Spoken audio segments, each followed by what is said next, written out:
kaya mga kaibigan, ating pag-usapan ang mga isyong kinakaharap ng mga kabataan ngayon. Una, ang paggamit ng droga, vape at sigarilyo. Delikado ito sa ating kalusugan.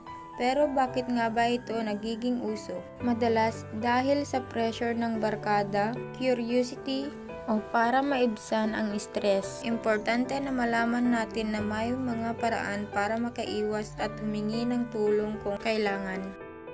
Sunod, ang maagang pagbubuntis. Isang malaking responsibilidad na hindi dapat basta-basta gawin.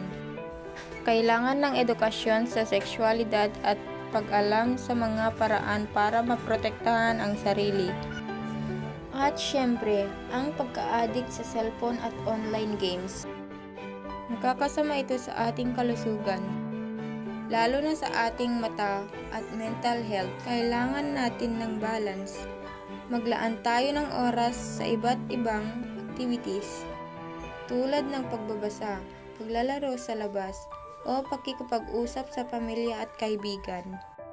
Pero hindi lang puro problema ang pag-uusapan natin. Ang kabataan ay puno ng pag-asa at potensyal. Kaya naman suportahan natin ang isa't isa. Magtulungan tayo para malampasan ang mga pagsubok na ito. Hanggang dito na lang. Salamat sa panonood. Bye-bye!